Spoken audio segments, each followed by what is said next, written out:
Welcome to Tokyo FinTech MU, the micro university. We aim to bring you digestible nuggets of learning about finance and technology, from Japan and beyond.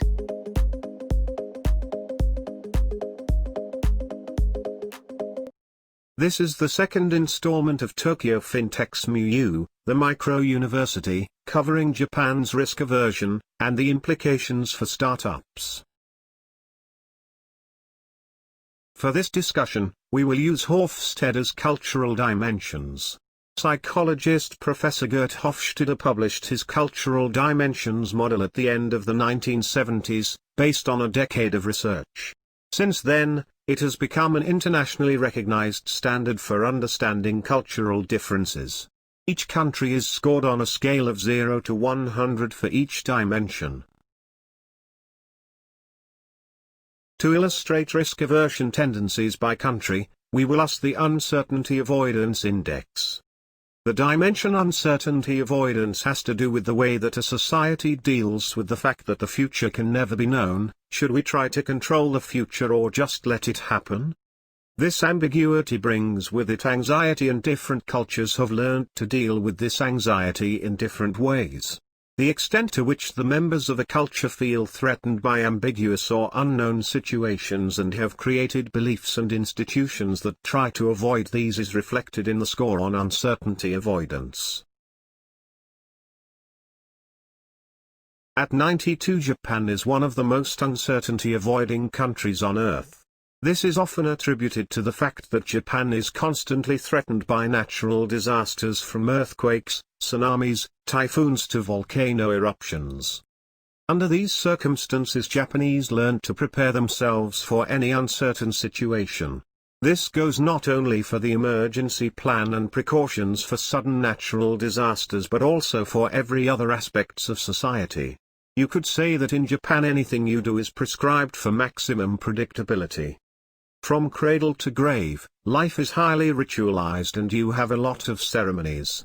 For example, there is opening and closing ceremonies of every school year which are conducted almost exactly the same way everywhere in Japan. At weddings, funerals and other important social events, what people wear and how people should behave are prescribed in great detail in etiquette books. School teachers and public servants are reluctant to do things without precedence. In corporate Japan, a lot of time and effort is put into feasibility studies and all the risk factors must be worked out before any project can start. Managers ask for all the detailed facts and figures before taking any decision. This high need for uncertainty avoidance is one of the reasons why changes are so difficult to realize in Japan. Let us compare Japan with some of its fellow Asian hubs. First, Japan's neighbor South Korea is very similar. At 85, South Korea is one of the most uncertainty-avoiding countries in the world. Countries exhibiting high uncertainty avoidance maintain rigid codes of belief and behavior and are intolerant of unorthodox behavior and ideas. In these cultures there is an emotional need for rules, even if the rules never seem to work. Time is money, people have an inner urge to be busy and work hard, precision and punctuality are the norm, innovation may be resisted, security is an important element in individual motivation. As we are moving further west, by contrast, at 29 Hong Kong has a very low score on uncertainty avoidance. Adherence to laws and rules may be flexible to suit the actual situation, and pragmatism is a fact of life.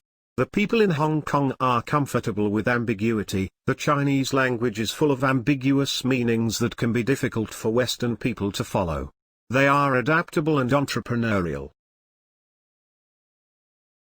Lastly, Singapore as Asia's fintech hub scores a very low 8 on this dimension.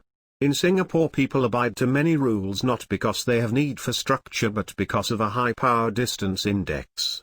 So we can see that, while countries in geographical proximity often exhibit similar scores, Asia is a very large, and very diverse continent.